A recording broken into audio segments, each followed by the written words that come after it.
children of the world, come together and hear the call. Sing, children of the world, Islam will unite us all. Subhanallah walhamdulillah, wallahu akbar. Subhanallah walhamdulillah, wallahu akbar. Assalamu alaikum wa rahmatullahi wa barakatuh. Welcome to another show in a series of programs we have discussing our schools and what is missing.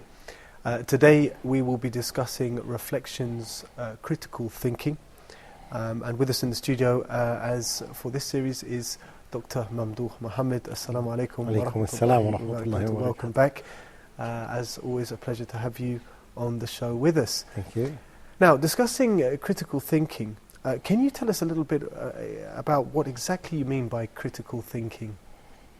And before that, we'd like to say that some people, when they graduate, there's a whole complaint from employers, wide range of complaints. They usually say that the graduates of schools, whether it's high school, whether it's university, they found that the quality of graduates are not really enriching their companies or their organizations.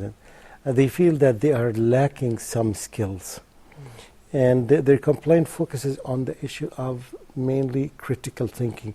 They don't have a critical eye. They don't have an eye that would develop the work. They don't have an eye that sees or looks into the future. And they don't analyze things in front of them and issues in front of them and problems in front of them. And by doing that, they don't go deeper into the roots of the problem, so they come up with superficial solutions. And the reason for this is that the issue of training the students to develop their critical thinking. They don't have opportunities in classrooms or in the universities in general to develop this skill, which is a very important skill. So it is, the definition of it is to train the students to think critically, deeply, with insight into the matter, to analyze it, not to take the superficial issue of it. I remember one time I was in one classroom that teaches Sirah, for example. And the teacher asked me he wanted to engage me in the lesson, and he said that, would you like to give us an idea here, or do you ask the students? And I found him talking about the Prophet ﷺ, who gave his companions a group of titles, beautiful titles, like Abu Bakr, he used to call him As-Siddiq, right? The righteous person. He used to call Umar ibn al-Khattab, Sayfullah al-Maslul, the ready sword of Allah. He used to call each one of them, this was about Khalid ibn al-Walid, he called Khalid ibn al-Walid Sayfullah al-Maslul. So he used to call Umar ibn al-Khattab al-Faruq, the separator between, or the criteria between the haqq and the batil. So he used to give them titles, yes, very good titles. So he's analyzed their character, is that what we're saying? Yeah, no, he was teaching his students this. So when I discussed it with the students, I said that what is good about Sayfullah al-Maslul? How do you see that, this title? I don't see anything that's good in it. So can you guide me to see that? I don't see what you see. So in fact, I wanted to encourage the student to think of that. What is Sayfullah al-Maslul? What is the ready sword of Allah? So you were encouraging him to analyze the problem. I was trying to give him some guidelines to lead his class. So I asked the students directly the question. So one of the students said that the word sayf, sword, is something really great, which is a sign of bravery. So I discussed it with the students, said, however, this bravery may be for the sake of something good and maybe for the sake of something bad. So how do you see that? So what is good about it? If you use your sword in good things, that's good. But if you use it in bad things, in unlawful things, that's haram. So this is how to apply it in the classroom. We're saying that critical we thinking. can take something very simple. Very simple. It's not a special exercise, but all you're doing is encouraging the thinker. So this has to be pretty important. What you're doing is you dig deep. You look for the pearl, right? So you go deep and see what is going on. I wanted to be sure that the students understand the benefit and the beauty of this title that the Prophet ﷺ gave to Khalid ibn al-Walid. So another student said that al-mashhur, the ready. I said the same thing. It's ready, but we don't know whether you use it in al-haq, in the truth, or in the batil. So to some degree, from a teacher's perspective, I think this must require a degree of preparation. Absolutely. And a degree of planning. It is planning and preparation. Otherwise, you're going to run out of the ability to lead the conversation. Even. And just distributing the time. For example, there are some passages that they need just to be read. Students can do this at home, or the teacher can ask them, okay, you read it. You read the first paragraph, you read the second paragraph, you read the third paragraph, each one of you at the same time. So it's only 5 minutes, the whole class reads the whole lesson, and then each one student would sum the whole paragraph in one sentence. And then here comes the questions from the teacher to go deeper and to see the understanding and how the students analyze the text. So preparation of questions seems to be the key. Everything, the preparation of everything. So what about the student himself? Well, we've talked about that the critical thinking is this analysis, and we've said that actually this is what this analysis and this ability to think through problems is so sought after in the workplace. How difficult is it to apply this idea of critical thinking across a variety of subjects? It's not that difficult, but it just needs a matter of attention. If the teacher plans the lesson well, and he would put somewhere in his lesson plan that he needs to develop critical thinking. And in fact, I've seen that many new books, textbooks that had been published in the USA, there are a special box here on one of the corners of the book that would tell the critical thinking, and they put some issues for the teacher so the teacher would pay attention to these issues. So now it's very well detailed. You find it in many subjects. Of course you find it in some countries, but you don't find it in every country. Going back to the example that I mentioned, I'd like to draw the whole picture for the teachers and for the parents to understand. So then I asked another student, I said that still I don't see anything that's here unique in that. So why would the Prophet... So you're saying there's nothing new? There's nothing new. There's nothing, yeah.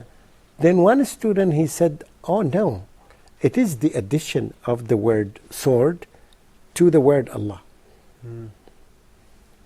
So when the two words are added together, this gives you the importance of it, because usually the first word, this is called in Arabic addition, when you add two nouns beside each other. The first noun takes its importance when it is added to the second word. When you say that in English, that this is the pen, right? When they say that this is the pen of the students, it's different from when we say that this is the pen of the principal, or this is the pen of the president, right? But now here you're saying that this is the sword of Almighty Allah, as if it is like that. So now when you add the two together, it's not the sword of a human being. Oh, now you see the depth of it. So by helping him, by asking the students some questions deeper and deeper, and to give them some clues, so you would direct the way they think, you help the students to think deeper and deeper and deeper. Don't give them the answer directly. You need to develop their thinking. You need to encourage them, motivate them, guide them, give them some clues. And in this way, you develop their critical thinking. In every aspect, this is about, for example, the seerah of the Prophet ﷺ. Just one situation, I've seen that the teacher was so pleased. So here, what we're doing is we're saying this is a variety of subjects. Of course, you can apply it. I can apply it to many examples. To many examples, and you've taken this example that you've seen, which is the seerah. I've seen it myself, and I try to help the teacher to give him some examples of that. I have seen it in other places, and when I was asked, and one time I was in India, and it was I visited one school there, and they insisted that I would visit the classroom, and I met the students. They were young students. They were girls. I think they were between 9 and 12 years old. And then I divided them into group, and I gave them a situation, a difficult situation. I said that, okay, now if you are in this situation, what would you do? Instead of Khalid ibn al-Walid radiallahu, or instead of Umar ibn al-Khattab. So you gave them the situation I gave them first? the situation. I divided them into group. I said that come up with the solution, come up with... And then later? And later they came up with that, and they did a wonderful job, and I tried to guide them. For example, the situation was even harder than this. I told them that, you know, that one of the reasons why the Muslims lost the Battle of Uhud was the archers who disobeyed the command of the Prophet ﷺ. So the situation was as this. I told them, now try to imagine yourself on the day of judgment. Those archers asked you to be their lawyer. They wanted you to defend them in front of Almighty Allah. What would you do? It's a very critical situation. Yeah. Very interesting. Very interesting, yes. And it was so deep that they were involved, and they were even shouting together, no, we shouldn't do that. It was a very nice thing that to observe them. This is how they came up with it. And I would swear that they came up with answers that sometimes it was better than the answers of some university students. They did not graduate from the high school. So this is really eliciting... This is eliciting yeah, and this is getting the creative ability of the children to think through problems. This is something that we lack in our classes.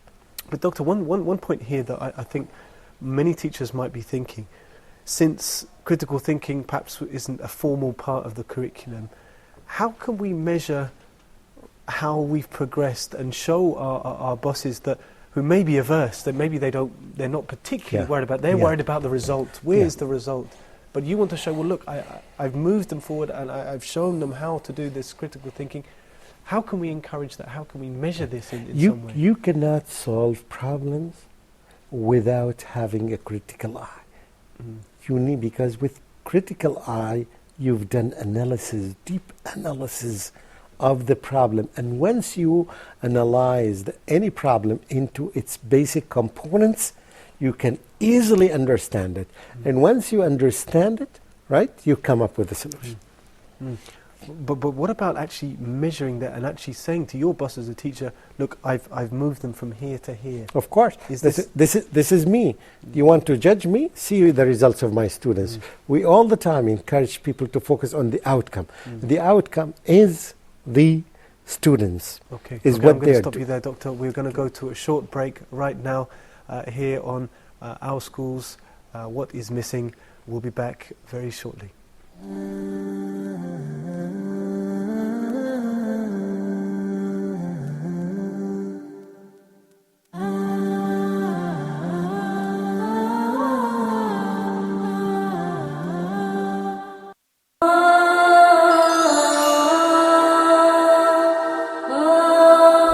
You have questions that bother you. What about issues of concern to you? Would you like to share things on your mind with us? Are you interested in solutions based on an Islamic perspective? Please join me live in Meet Your Advisor every Friday at 9 p.m. Mecca time, here on Huda TV.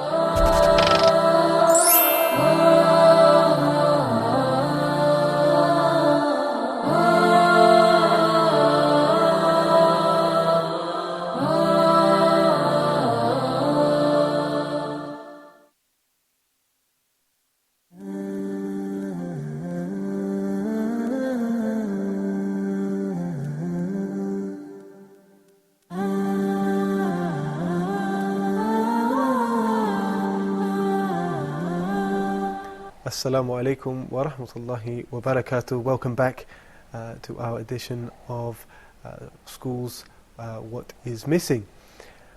With me in the studio, Dr. Mamdouh. Just before the break, we were discussing critical thinking, and the various aspects of it, and actually applying it in the class.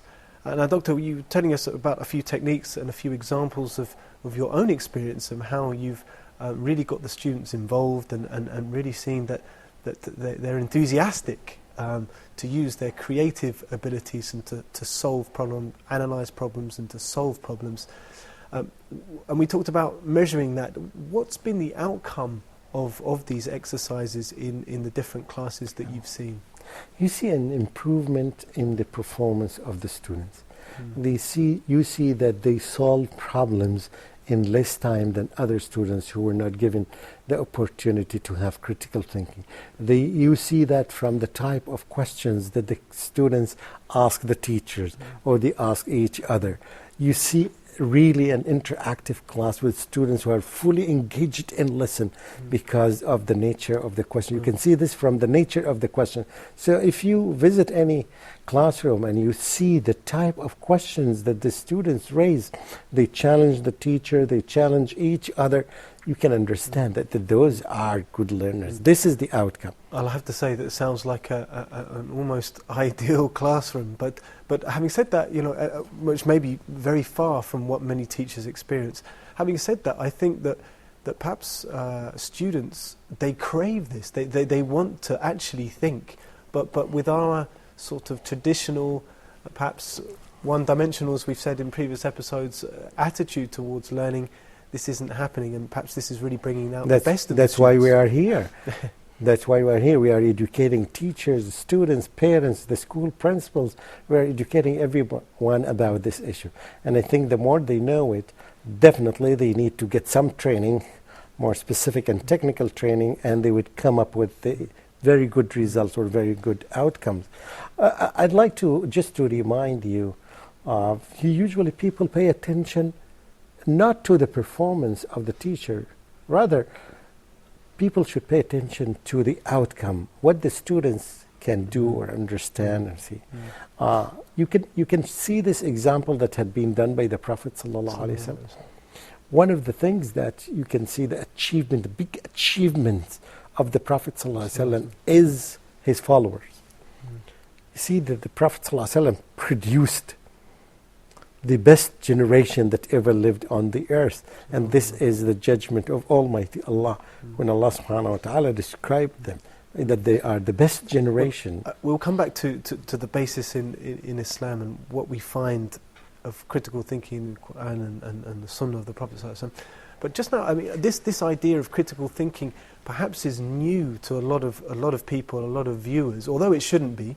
What can we do as perhaps parents, students who are interested in this and want to learn more? Yeah, just by reading about it. And I think Mr. Google or Sheikh Google, anybody access it, or Yahoo, and you write critical thinking, you will find, if I'm not mistaken, more than millions of websites that talk about this.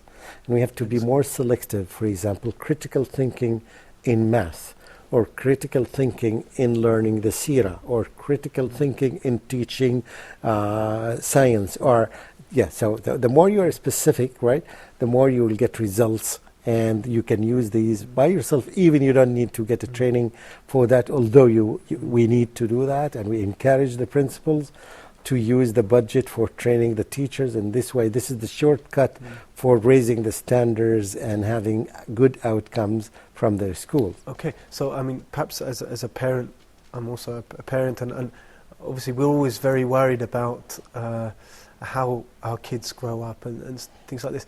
So perhaps parents as well can learn, and they can help in this process. Parents should learn, because when they learn, before you put your child in a specific school, you go and visit a couple of lessons and see how the teacher develop this as a skill among their students. If you see that, you would know that this is a high quality school.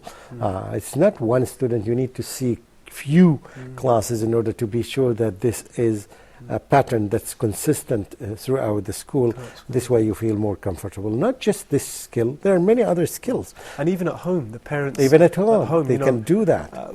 During the whole life of the child, through the whole life, and particularly the student life, obviously we're focusing on the school life of the child here, he can perhaps add something to that? This is wonderful, because you can see that when your child has an assignment or a task to do at home, homework, and he would come to you, and instead of you sitting with him trying to answer the question for the child. We spend a lot of time doing that, I'm sure. Yeah. When the child comes to you, okay, you tell him, okay, think of doing it that way. And he tries to do it, and then he comes back to you and he finds it's still a wrong answer. Okay, because you tell him that perhaps because you didn't consider adding this to it, try to go back and consider adding this to it and come up with the answer. So the child goes back and comes with a different answer, right? Okay, you're pretty close, but now try it again, do this and this and this. So I think a lot of parents probably feel like they're giving the answers, they're trying to solve it like you said. They should not. And they should guide, they should give clues to the student so he would be able to develop the critical thinking. Right, exactly, and this is perhaps one big clue for parents. This is it for parents, for everyone. Even if you work in a company and you have some employees and there is a problem, they're trying to solve it. You can ask them, how about if you try the other alternative? It may work better. Try it and then come up with the answer. And in this way you develop them, make them think of the details of the problems. Excellent. Okay, and just on the same kind of train of thought, in fact, what basis, is there anywhere we can find this in Quran and Sunnah of critical thinking and the application of it? This is wonderful. In fact, the whole Quran is full of that. When you see that, Allah subhanahu wa ta'ala would say many questions like, أَفَلَا يَتَدَبَّرُونَ الْقُرْآنَ? Don't they reflect upon the Quran? Don't they see the meaning that is there? It needs critical thinking to know that. وَفِي أَنفُسِكُمْ أَفَلَا تُبْصِرُونَ? It is in you, don't you see that? Now, أَفَلَا تَعْقِلُونَ? Don't you think of that? Don't you reflect? So the whole Quran, many verses in the Quran, in the hadith of the Prophet ﷺ, let me remind you of that wonderful, amazing hadith of the Prophet ﷺ. He was trying to encourage one companion to think critically about the matter. One time a companion came to the Prophet ﷺ and asked him this question: when is the hour? متى الساعة? When is the day of judgment? The Prophet ﷺ did not give him the answer directly. And instead of that, the Prophet ﷺ answered his question by raising another question. The other question that the Prophet ﷺ, the purpose of it is to make this person think critically of his question. He told him to reflect. Absolutely, to reflect, to think deeply. He asked him, what did you prepare for it? In other words, the Prophet ﷺ was telling him that what is the significance of knowing the time of the hour? This is not the significant thing. The most important thing is to prepare yourself for the hour. Are you ready? Is to think through what you to think what have your prepared, question. how you were prepared. Oh, I shouldn't have asked it that way. I really should keep myself busy, preparing myself for that day. Yeah.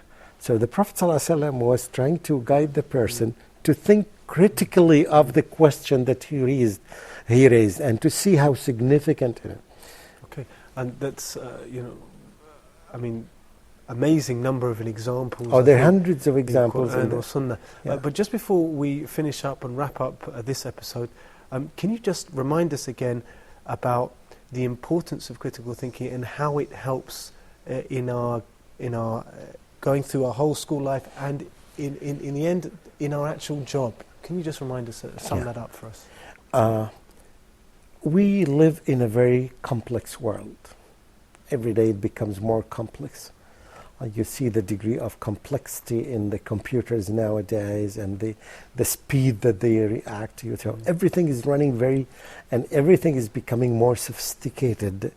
And you need to be, in order to fit into this environment, into this world that's progressing very quickly, you need to be equipped with some tools. One of these tools is the critical thinking. If you are developed, if you are trained, even when you are young, in kindergarten, that's why they give the child in kindergarten opportunities to explore, to test, to see, to play with. So it starts from an early age. As early as possible. As early as possible. Even at home, before your kids go outside, you can all the times, even the toys that you select for them, they can be meaningful toys. So let them think why this thing is going to this direction. And in the end, what are we getting at school and you're at getting work? this skill which you will use almost in every, not in every subject, in every classroom, in every period, you need to get this. And in this way, you become a quick learner. You learn very quickly, and you will be described as a problem solver, because you can solve problems when you think deeply, when you analyze the problem into and make it into details and know the basic components of this problem or the basic reasons behind this problem. Okay. You can solve it easily. And in this way, you can solve problems throughout all your life. And perhaps even become the leaders of tomorrow. This is the quality of leader. The great hope. So, Doctor, thank you very much for your time on this episode. We thank you, viewers, for staying with us. We hope to see you next time. Assalamu alaikum wa rahmatullahi wa barakatuh.